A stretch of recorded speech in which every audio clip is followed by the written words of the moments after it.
এবারে না জ্যাম আর আমাদের পেছন ছাড়ছে না, মানে এত জ্যাম, এই অবস্থা। লাইন দিয়ে গাড়ি দাঁড়িয়ে রয়েছে, এই দেখুন, এই যে ওই দূর থেকে লম্বা হয়ে সব গাড়ি দাঁড়িয়ে রয়েছে। আমরা প্রায় 1 ঘন্টা হয়ে গেল ঋষিকেশেই আমরা এখনো আটকে রয়েছি। কি বিশাল জ্যাম দেখুন।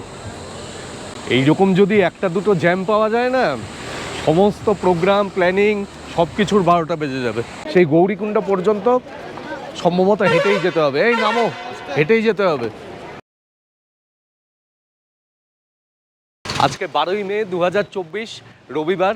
আমরা আজকে দেরাদুন থেকে আমাদের যাত্রা শুরু করছি। গতকাল আমরা উপাসনা এক্সপ্রেসে হাওড়া থেকে এসে পৌঁছেছি দেরাদুনে। দেরাদুনের থেকে আজকে এখন বাজে হচ্ছে সকাল 10:15।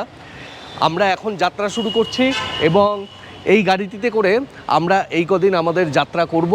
এই যে এই গাড়িটি, আর তার সাথে এই যে অতুল আমাদের সারথি এই কদিন ধরে আমাদের সাথে থাকবে। এবং আমি যে ট্রাভেলস থেকে এই গাড়ি বুকিং করেছি তার নাম হচ্ছে সাই ট্যুর অ্যান্ড ট্রাভেলস।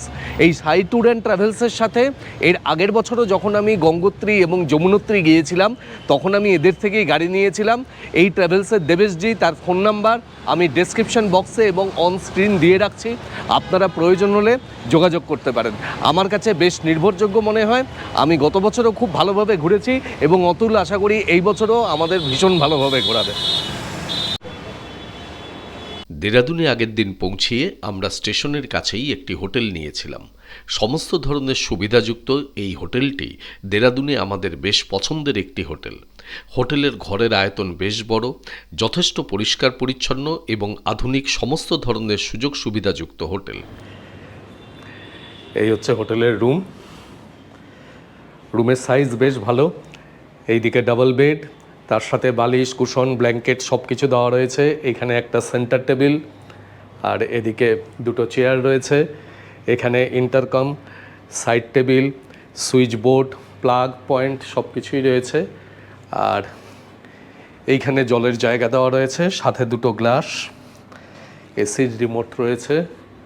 এদিকে দুটো জলের বোতল, এখানে ইলেকট্রিক কেটেল, এইদিকে হচ্ছে মিরর, আর এইদিকে ওয়ার্কিং ডেস্ক কাম ড্রেসিং টেবিল সব কিছুই। আর এইখানে একটা ডাস্টবিন রাখা রয়েছে জিনিসপত্র রাখার। এই হচ্ছে ওয়ার্ড্রোব, এইদিকে টিভি রয়েছে। আর এই হচ্ছে বাথরুম। বাথরুমে এখানে টাওয়েল রাখা রয়েছে, এদিকে শাওয়ার, এখানে মিক্সচার পয়েন্ট, এইদিকে মিরর, বেসিন, আর এই দিকটাতে কমোড। এখানে গিজার রয়েছে। আমরা আগের বছরও এই দুনস ফ্রাইডে ছিলাম, খুব পছন্দ হয়েছিল, তাই জন্য এইবারও এখানেই আসলাম। কত করে নিল?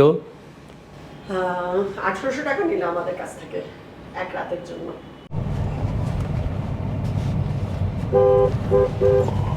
আমরা সাই ট্যুর অ্যান্ড ট্রাভেলসের এই যে গাড়িটিতে করে যাচ্ছি, এই গাড়িটি হচ্ছে ব্রিজা 5 সিটার গাড়ি, আর পার ডে নিচ্ছে 3500 টাকা করে।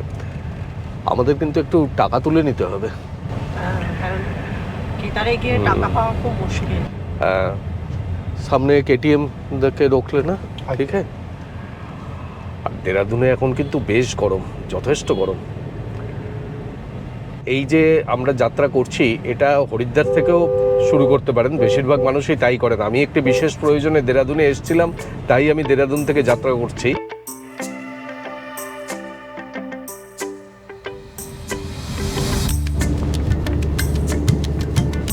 কেদার যাত্রার একটি অন্যতম প্রাপ্তি হল বিভিন্ন রূপে হিমালয়কে কাছে পাওয়া।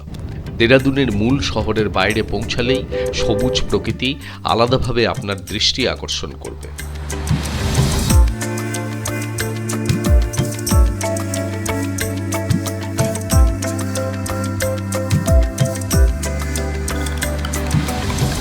আর তার সাথে পাহাড়ের এক একটি বাঁক অতিক্রম করে হিমালয়ের এক এক ধরনের দৃশ্য চোখের সামনে উন্মোচিত হবে।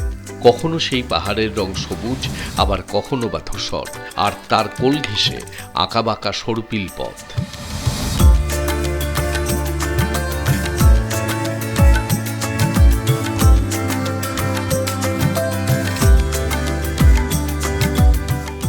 ধীরে ধীরে শহরের উত্তাপ ছাড়িয়ে আপনার শরীর স্পর্শ করবে পাহাড়ি শীতল বাতাস, যা দেবভূমিতে পৌঁছানোর আগে শুদ্ধ করবে আপনার মন।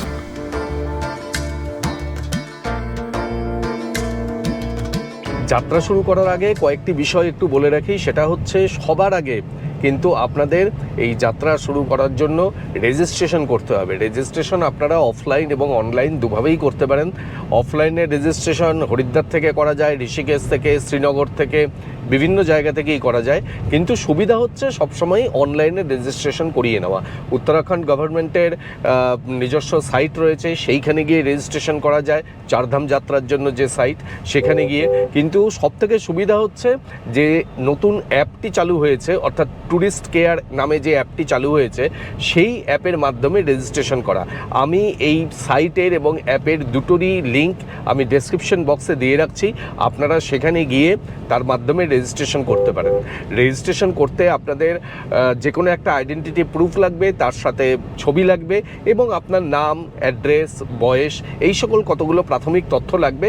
রেজিস্ট্রেশন প্রসেস ভেরি ইজি, কোনো প্রবলেম হবে না, কিন্তু রেজিস্ট্রেশন মাস্ট, এইটা কিন্তু করিয়ে নিতেই হবে। তা না হলে কিন্তু আপনি এই যাত্রার জন্য প্রথমেই আপনার চেকিং হবে হচ্ছে শ্রীনগর, এই ঋষিকেশে, আপনি কিন্তু সেইখানেই আটকে যাবেন, আপনাকে সেখানে পারমিশন দেওয়া হবে না।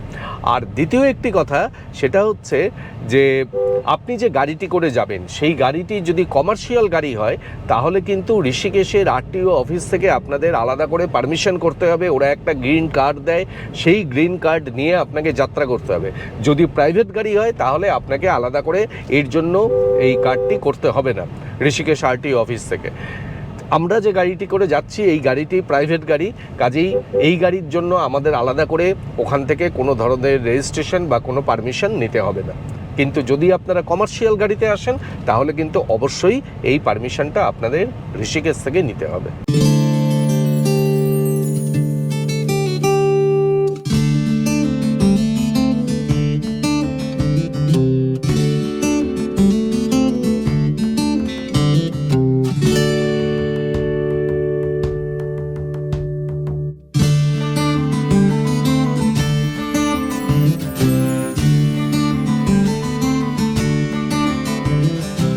এই দিকটাতে রাস্তা চলে গেল দেরাদুন এয়ারপোর্টের দিকে, জলি গ্র্যান্ড এয়ারপোর্ট।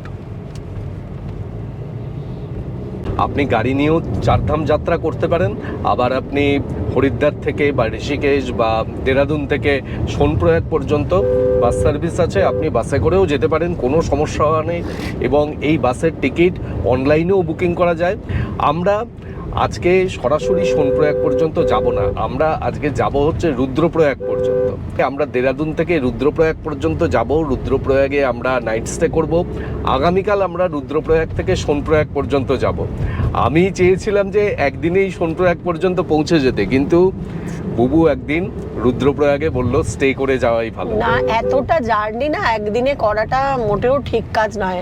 আমরা যখন জিএমভিএম বুক করতে গিয়েছিলাম, ওই ভদ্রলোক আমাদের বলেছিলেন যে তাড়াহুড়ো করবেন না, পাহাড়ে ওঠার সময় সব সময় একটু রেস্ট নিয়ে নিয়ে উঠবেন, কেন কি দুটোর আবহাওয়া পুরো আলাদা। আমাদের সমতলে প্রচণ্ড গরম, তারপরে ওখানে গিয়ে উচ্চতা যত বাড়বে তত ঠান্ডা পড়বে, শরীর সেটার সঙ্গে মানে মিলে যেতে একটু সময় লাগে। সব সময় একটু রেস্ট নিয়ে, যাদের হাতে সময় আছে, যাদের হাতে সময় নেই তারা তো কিছু করতে পারবে না, তাদের একদিনে যেতে হবে। সেই কারণেই আর কি আমরা রুদ্রপ্রয়াগে একটা নাইট স্টে করছি। আর তাছাড়াও কালকে যখন আমরা রুদ্রপ্রয়াগ থেকে সোনপ্রয়াগ যাব, তখন সোনপ্রয়াগ থেকে তো আমাদের গৌরীকুণ্ড পর্যন্ত আলাদা গাড়িতে যেতেই হবে, শেয়ার গাড়িতে। সেই সময়টায় যদি আমরা দুপুরের দিকে গিয়ে পৌঁছতে পারি, তাহলে কিন্তু ওখান থেকে শেয়ার গাড়ি পাওয়া কিছুটা সুবিধা, মানে ভিড়টা কম থাকে, লাইনটা কম থাকে। যে লাইনটা ভোরবেলায় বা বিকেলবেলার দিকে লাইনটা প্রচণ্ড বেশি থাকে। আর ঋষিকেশ থেকে রুদ্রপ্রয়াগ যাওয়ার পথেই পড়বে দেবপ্রয়াগ এবং তারপরে পড়বে ধারী দেবীর মন্দির। তো আমরা সেই সব জায়গাগুলো দেখতে দেখতেই যাব। ঋষিকেশ থেকে দেবপ্রয়াগের দূরত্ব হচ্ছে মোটামুটি 70 কিলোমিটার মতো। আমরা এসে পৌঁছে গেলাম ঋষিকেশ। ঘড়িতে এখন 11:34। বুবু, ঋষিকেশে কিছু খাওয়া দাওয়া করবে? না না, একটু চা খেলে পারি। আমরা ব্রেকফাস্ট করেই বেরিয়েছি। সকালবেলা তো বেরিয়েছি 10:15টার সময়, তো হোটেল থেকেই ব্রেকফাস্ট করে বেরিয়েছি। চা এখানে খাবেন আর এগিয়ে গিয়ে? যেটা বলবে।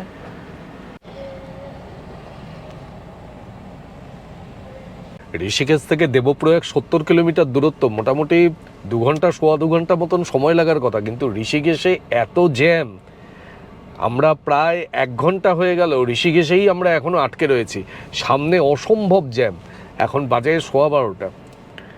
আমরা ঋষিকেশে আসার পরে প্রায় 45 মিনিট হয়ে গেল, আমরা বোধহয় এখনো পর্যন্ত 1 কিলোমিটার রাস্তাও এগোতে পারিনি। চলুন আপনাদের একটু জ্যামটা দেখাই। কি বিশাল জ্যাম দেখুন, ওই দূরের থেকে গাড়ি দাঁড়িয়ে রয়েছে। এইরকম যদি একটা দুটো জ্যাম পাওয়া যায় না, সমস্ত প্রোগ্রাম প্ল্যানিং সব কিছুর 12টা বেজে যাবে। অলরেডি 1 ঘন্টা 15 মিনিট মতন হয়ে গেল এই জ্যামে দাঁড়িয়ে রয়েছি। এখন মনে হচ্ছে জ্যামটা অল্প অল্প খুলছে।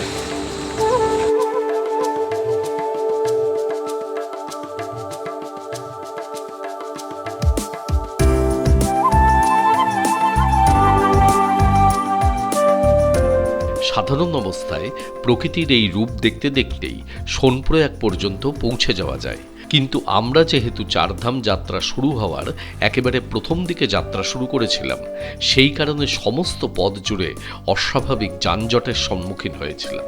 মে জুন মাসের পরিবর্তে সেপ্টেম্বর অক্টোবর মাসে চারধাম যাত্রা করলে এই ভিড়ের পরিমাণ অনেকটাই কম হয় বলে আমার ধারণা।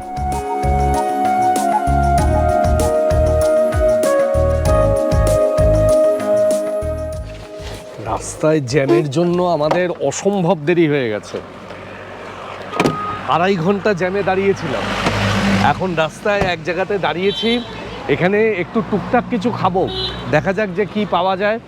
অন্তত চা আর তার সাথে একটু ম্যাগি বা ওই জাতীয় কিছু যদি পাওয়া যায় সেগুলো খাবো, খেয়ে তারপরে রওনা দেবো। 12:15 থেকে জ্যামে পড়েছিলাম, সেই জ্যামের থেকে বেরিয়ে আসলাম যখন, তখন বাজে হচ্ছে 2:20, আর এখন এখানে এসে পৌঁছেছি 2:40। দেখা যাক এরপরে সামনে দেবপ্রয়াগে, তারপরে ধারীমাতার মন্দির, এই সকল জায়গাগুলো দেখার আছে, সেইখানে গিয়ে দেখা যাক যে কখন পৌঁছাই। কি নেবে কিছু বলেছো? ম্যাগি নেবে? নিতে পারো। ম্যাগি মিলেগা ভাইয়া? ম্যাগি? হ্যাঁ, এই যে ম্যাগি নিলাম, ম্যাগি নিয়ে এইখানেই জায়গা পেলাম। সমস্ত জায়গা ভর্তি, কোথাও একটু বসার পর্যন্ত জায়গা নেই। আসলে এই যখন যাত্রা শুরু হয় না, এই মে জুন মাসে, এই সময় প্রচণ্ড ভিড় হয়।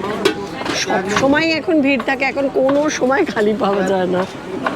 সবাই এখন এই কেদার যাত্রা, সত্যি কথা বলতে জানি না, আমরা মানে ছোটবেলায় কিন্তু এত কেদার যাত্রার লোক হতো বলে আমার মনে হয় না। আমরা যখন ছোট ছিলাম, ঠিক তাই। যত বড় হচ্ছি দেখছি কেদার যাত্রার লোকজন অনেক যাচ্ছে। আসলে আগে এত সুযোগ সুবিধা ছিল না, রাস্তাঘাট এত ভালো ছিল না, এখন গাড়ি ঘোড়া সব কিছুই সুবিধাটা বেড়েছে। যাকে এত ভিড়ভাট্টা হচ্ছে বলে এইরকম বেশ পাশাপাশি দাঁড়িয়ে ম্যাগি খেতে পাচ্ছি। আর একটা কথা, যে এই যাত্রা চলাকালীন সময়ে কোথাও কিন্তু এখন ননভেজ কিছু পাবেন না, এখন সব জায়গায় ভেজই পাওয়া যাবে, এবং আমরাও ভেজই খাবো। চলো আবার রওনা দাও। উঠেছ? হ্যাঁ, এখানে খেলাম, ম্যাগি নিলাম। অতুল ম্যাগি খাবে না বললো, অতুল শুধু চা খেলো। আমরা দুজনে 2 ম্যাগি আর 3 কাপ চা নিলে হচ্ছে 160 টাকা মোট। এখনো পর্যন্ত টাকাটা ঠিকই আছে। হ্যাঁ, এখনো পর্যন্ত টাকাটা ঠিকই আছে, এখনো বাড়েনি কিছু।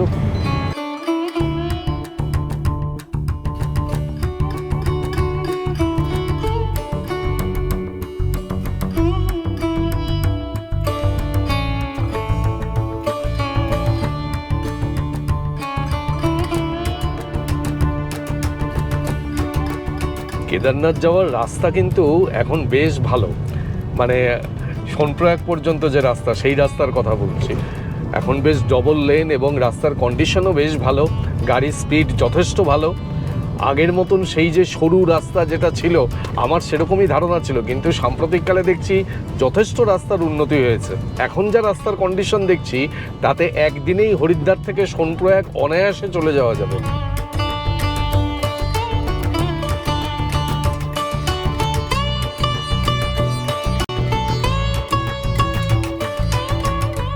আমরা এখন এসে পৌঁছেছি দেবপ্রয়াগ সঙ্গমে। এই দেবপ্রয়াগ সঙ্গমে অলকানন্দার সাথে ভাগীরথী মিলিত হচ্ছে। এই দিক থেকে যে ধূসর রঙের জলের ধারাটি আসছে সেটি হচ্ছে অলকানন্দা, আর এই দিক থেকে যে সবুজ রঙের ধারাটি আসছে সেটি হচ্ছে ভাগীরথীর জলধারা।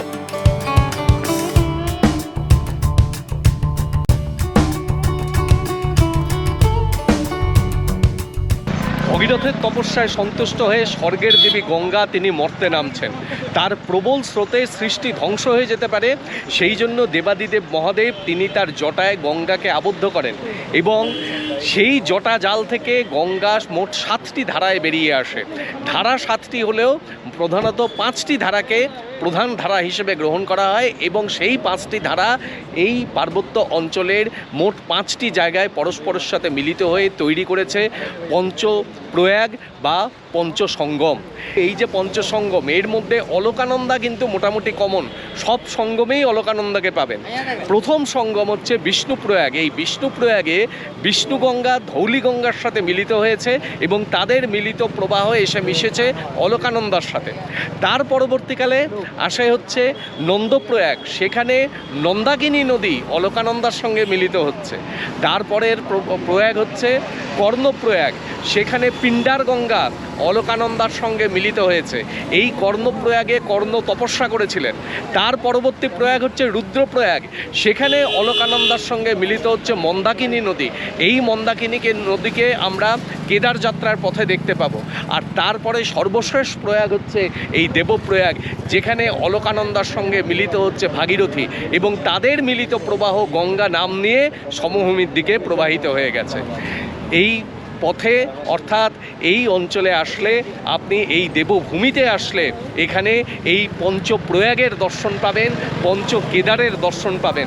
সেই কারণেই এই অঞ্চল এত পবিত্র, এই অঞ্চলকে দেবভূমি বলা হয়।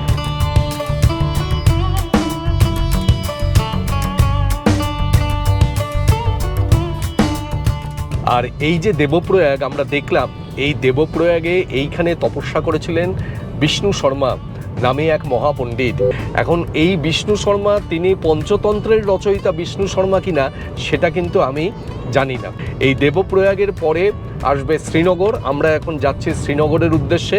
এই শ্রীনগর উত্তরাখণ্ড অঞ্চলের একটি প্রাচীন জনপদ এবং প্রাচীনকালে এই শ্রীনগরের বাণিজ্যিক অঞ্চল হিসেবে বিশাল সুখ্যাতি ছিল। এই আমরা এসে পৌঁছে গেলাম শ্রীনগর।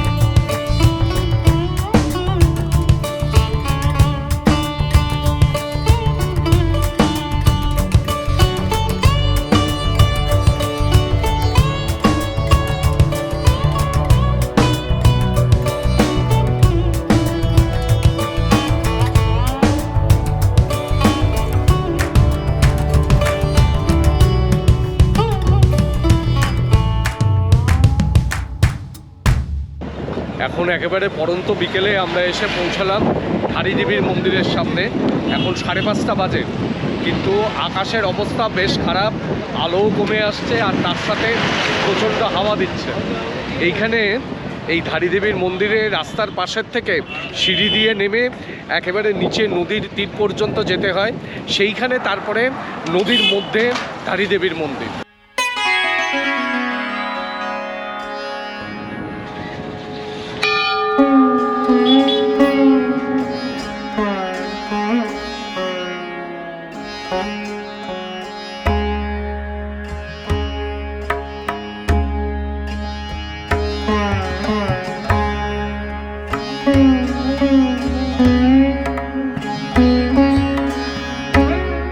এই পথ দিয়ে নিচে একেবারে নদীর পার পর্যন্ত নেমে যেতে হবে, গিয়ে তারপরে নদীর মধ্য দিয়ে ওইরকম ব্রিজ করা রয়েছে, সেইখান দিয়ে গিয়ে তারপরে ধারীমাতার মন্দির। অনেকটা পথ নিচে নেমে যেতে হবে, ওঠার সময় কিন্তু একটু কষ্ট হবে উঠতে, কিন্তু এই মন্দির অবশ্যই দর্শন করবেন।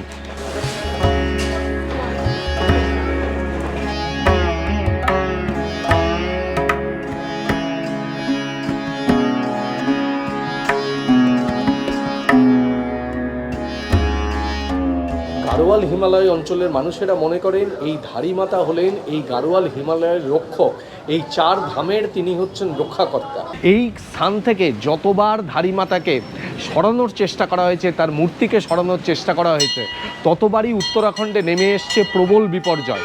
1882 সালে এখানকার স্থানীয় একজন রাজা তিনি এই মূর্তিটিকে এখান থেকে সরাবার চেষ্টা করেন এবং তার ফলে সেই সময় উত্তরাখণ্ডে প্রবল ভূমিকম্প হয়। যে ভূমিকম্পের ফলে কেদারনাথ মন্দিরের যে প্রশস্ত চাতাল সেটি তৈরি হয়েছিল।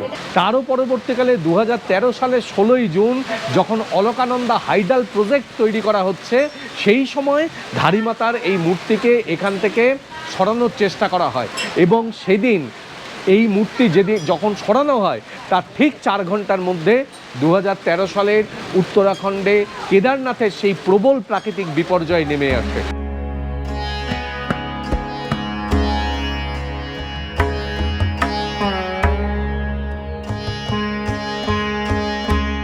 আমি এখন ধারীমাতাকে দর্শন করে বেরোলাম। অপূর্ব সুন্দর রূপ, কালো কোষ্ঠী পাথর দিয়ে তৈরি এই ধারীমাতার মূর্তি। আমরা এখন বিকেলবেলা ওনাকে দর্শন করলাম, কিন্তু এখানকার মানুষ মনে করেন যে দিনের 3টে সময় ওনার 3 ধরনের রূপ দেখা যায়। সকালের রূপটা হচ্ছে শিশুকন্যার মতো, দুপুরের রূপটা হচ্ছে যুবতীর মতো, আর বিকেলবেলা মানে এখন যে সময় আমরা দেখলাম সেটা মনে হয় বৃদ্ধার মতো রূপ। এবং সত্যিই তাই, এখন রূপটা দেখে মনে হচ্ছে একজন কোনো বৃদ্ধাকে সুন্দর করে সাজিয়ে ওখানে রাখা হয়েছে। ধারীমাতার এই মন্দিরে কিন্তু ধারীমাতার সম্পূর্ণ বিগ্রহটি আপনি দেখতে পাবেন না। এখানে ধারীমাতার শরীরের উপরের অংশটি রয়েছে, এই অংশটি এখানে পূজা করা হয় এবং দেবীর শরীরের অবশিষ্ট অংশ সেটি নিচে কালীমঠ বলে যে জায়গাটি রয়েছে সেইখানে পূজা করা হয়। আর এখানে ধারীমাতাকে দেবী দুর্গার অংশ বলে মনে করা হয়, আর কালীমঠে যেখানে শরীরের অবশিষ্ট অংশটি পূজিত হয় সেই অংশে কালী রূপে দেবীকে পূজা করা হয়।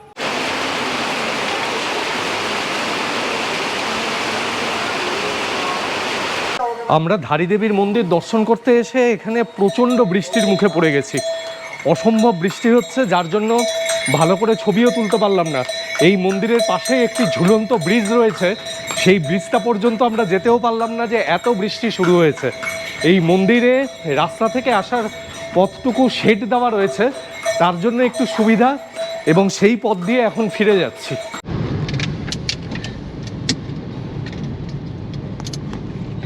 ধারীমাতা মন্দির থেকে রুদ্রপ্রয়াগ যাওয়ার পথে রাস্তায় আবার প্রচণ্ড জ্যাম। প্রায় 15 মিনিট বসে রয়েছি, লাইন দিয়ে গাড়ি দাঁড়িয়ে রয়েছে। এই দেখুন, এই যে ওই দূর থেকে লম্বা হয়ে সব গাড়ি দাঁড়িয়ে রয়েছে। মানে আজকে সারাদিনে জ্যাম আমাদের পেছন ছাড়ছে না। এদিকে টিপটিপ করে বৃষ্টি পড়ছে। এখন কখন গিয়ে রুদ্রপ্রয়াগে পৌঁছাবো জানি না, প্রায় 6টা বেজে গেছে। কি অবস্থা!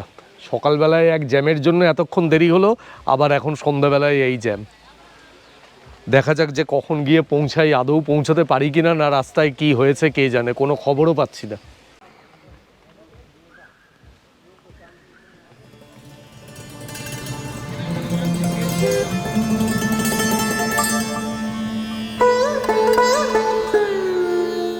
আজকে 13ই মে 2024 সোমবার। গতকাল রাত্রি 8টার সময় আমরা রুদ্রপ্রয়াগে এসে পৌঁছেছি।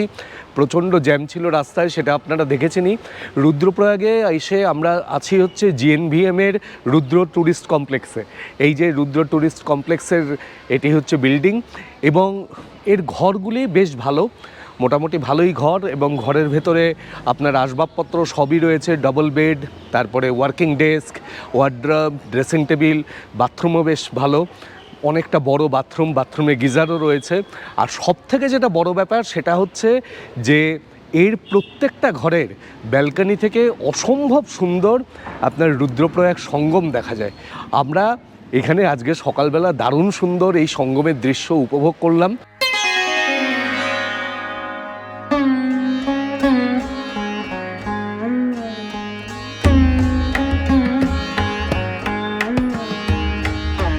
এই হলো রুদ্রপ্রয়াগ সঙ্গম। এই যে পাহাড়টি, এই পাহাড়ের দুদিক থেকে দুটি জলধারা বয়ে এসে এই সঙ্গমে মিলিত হচ্ছে। এই দিক থেকে বয়ে আসছে অলকানন্দা, এই যে ঘোলা জলের ধারাটি এটি অলকানন্দার ধারা, আর এই দিক থেকে এই যে কালচে সবুজ রঙের জলের ধারা এটি হচ্ছে মন্দাকিনী। এই অলকানন্দা আর মন্দাকিনী এই রুদ্রপ্রয়াগে এসে পরস্পরের সাথে মিলিত হচ্ছে। এই যে পাহাড়টি, এই পাহাড় এই দুটি জলধারাকে আলাদা করেছে। এই পাহাড়টিকে বলা হয় ওয়াটারশেড বা বাংলায় বলে জলবিভাজিকা। এই জলবিভাজিকার এই যে তীক্ষ্ণ খাড়া অংশটা, এটিকে বলা হয় রিজ।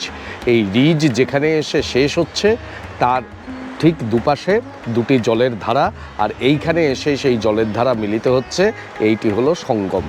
আমি এখন রুদ্রপ্রয়াগের সঙ্গম স্থল পর্যন্ত এসেছি। এই সঙ্গম স্থলের ওপরে যে মন্দিরটি রয়েছে, সেই মন্দিরের ওপর থেকে এই সঙ্গমের অসাধারণ ভিউ পাওয়া যায়। দেখুন, এই দিক থেকে অলকানন্দা আর এই দিক থেকে মন্দাকিনী আসছে, দুটো জলের রং অসাধারণ বোঝা যাচ্ছে ওপর থেকে।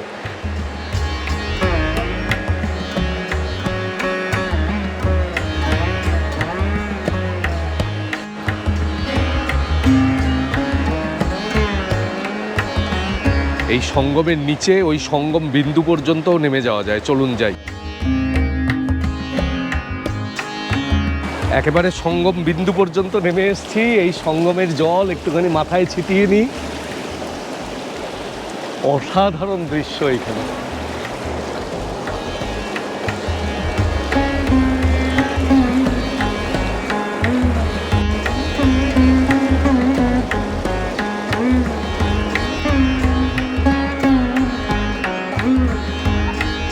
এই রুদ্রপ্রয়াগে শিব রুদ্র রূপ ধারণ করেন।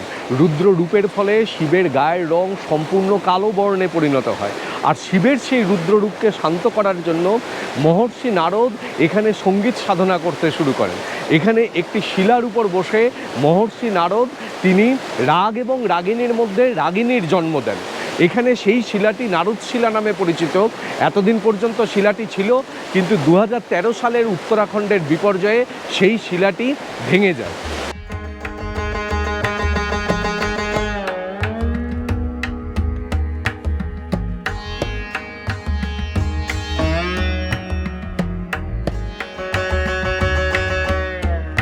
এখন আমরা পার করছি অগস্ত্যমুনি। এইদিকে অগস্ত্যমুনি মন্দির।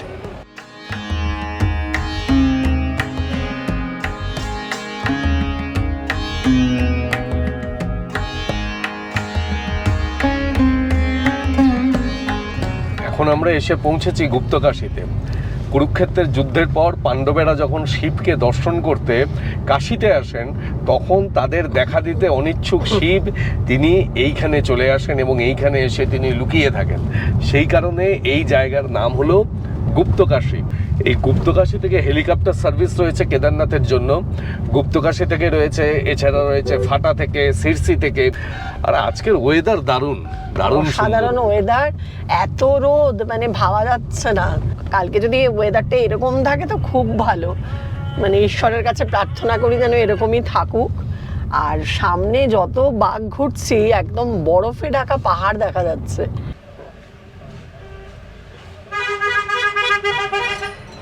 এখন 2:30 বাজে। আমরা সোনপ্রয়াগে এসে পৌঁছলাম। এই সোনপ্রয়াগ থেকে গৌরীকুণ্ড পর্যন্ত আপনাকে এখানকার যে শেয়ার গাড়ি, সেই শেয়ার গাড়িতে করে যেতে হবে। আপনার নিজস্ব গাড়িতে করে সেটা যাওয়া যায় না। আর সোনপ্রয়াগে যেখানে আপনাকে গাড়ি দাঁড় করাবে, সেখান থেকে আপনাকে ওই শেয়ার গাড়ি পাওয়ার জন্য কিন্তু বেশ কিছুটা হেঁটে যেতে হবে। এইটা হলো সোনপ্রয়াগের পার্কিং লট। এইখানটাতে সমস্ত গাড়ি এসে পার্ক করে রাখা হয়। আর এইটা হচ্ছে সোনপ্রয়াগ মার্কেটে যাওয়ার রাস্তা। এই মার্কেটটা পার করে তারপরে শেয়ার গাড়ি পাওয়া যায়। আর আমরা আমাদের যে লাগেজ, সেই লাগেজের থেকে এই দুদিনের জন্য প্রয়োজনীয় যতটুকু জিনিস, ততটুকু আমরা এইখানে এই ব্যাগের মধ্যে নিয়ে নিয়েছি। বাকি লাগেজ আমরা গাড়িতেই রেখে দিয়েছি। আমাদের যে সুটকেসগুলি, সেগুলি সব আমরা গাড়িতেই রেখে দিয়েছি। এই লাগেজটা নিয়ে আমরা গৌরীকুণ্ড পর্যন্ত পৌঁছাবো। আর তারপরে সেখান থেকে দেখা যাক যে কিভাবে আমরা কেদারনাথ পৌঁছাই, সেটা আগামীকাল আবার বলবো। এখন এখান থেকে কোথা থেকে শেয়ার গাড়ি পাওয়া যায় সেইটার খোঁজ আগে করতে হবে।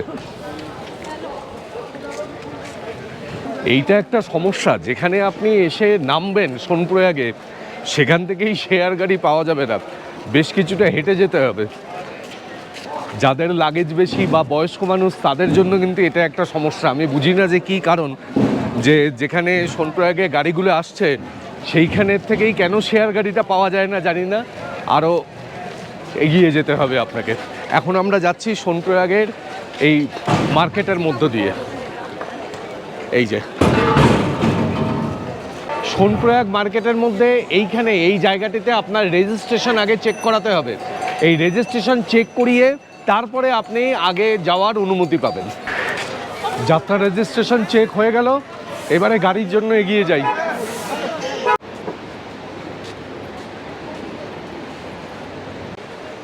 প্রায় 1 কিলোমিটার মতন রাস্তা আপনাকে হেঁটে আসতে হবে।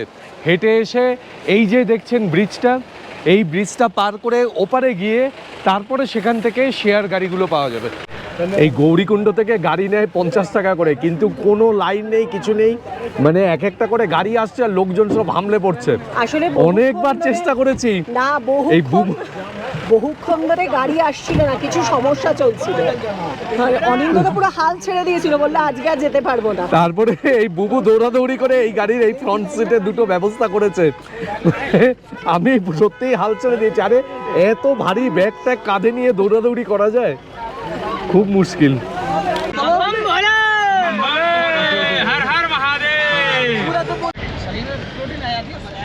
हर हर महादेव।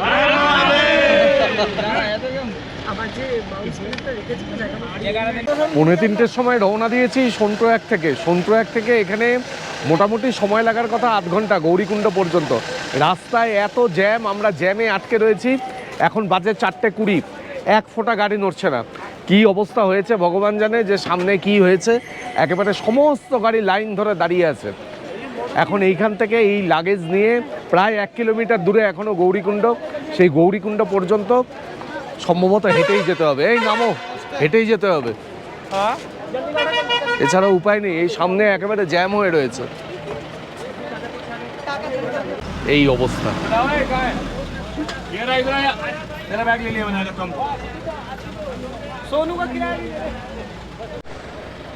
এবারে না জ্যাম আর আমাদের পেছন ছাড়ছে না, মানে এত জ্যাম। রুদ্রপ্রয়াগ পর্যন্ত পৌঁছালাম জ্যামে, তারপরে আজকে জ্যাম, যাতা অবস্থা। এই যদি এখন জ্যাম না ছাড়ে তাহলে হেঁটে হেঁটে যেতে হবে।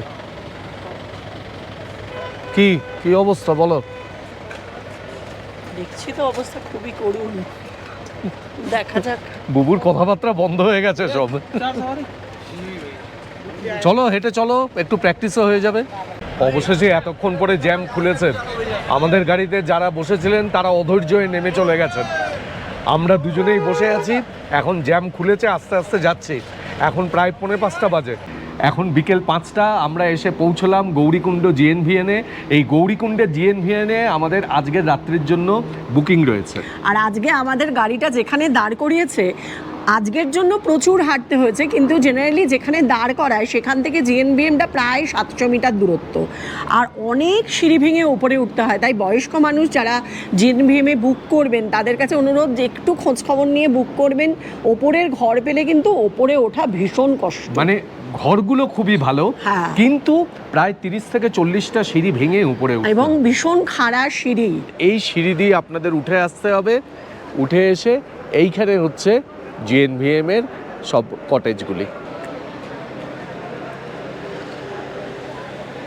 এই গৌরীকুণ্ডে পার্বতী শিবের জন্য তপস্যা করেছিলেন এবং এই গৌরীকুণ্ডেই পার্বতীর সাথে শিবের সাক্ষাৎ হয়েছিল। আর তারপরে যে ত্রিযুগী নারায়ণ, সেই স্থানে পার্বতীর সাথে শিবের বিবাহ সম্পন্ন হয়েছিল। গৌরীকুণ্ডের পবিত্র জল মাথায় ছিটিয়ে নিলাম কেদার যাত্রার আগে, যাতে ভালোভাবে কেদার যাত্রা করতে পারি। এই বুবুরও মাথায় ছিটিয়ে দিলাম, যাতে বুবুও বেশ ভালোভাবে কেদার যাত্রা করতে পারে। একদম। আগামীকাল আমরা কেদার যাত্রা শুরু করব, যাতে আবহাওয়া ভালো থাকে, যাতে ভালোভাবে বাবার দর্শন করতে পারি, সেই কামনা করবেন। এবং আজকের ভিডিওটি আপনাদের কাছে কেমন লাগলো সেটি কিন্তু অবশ্যই কমেন্ট বক্সে কমেন্ট করে জানাবেন। ভালো লাগলে চ্যানেলটিকে সাবস্ক্রাইব করবেন এবং অবশ্যই সঙ্গে থাকবেন। অনেক ধন্যবাদ।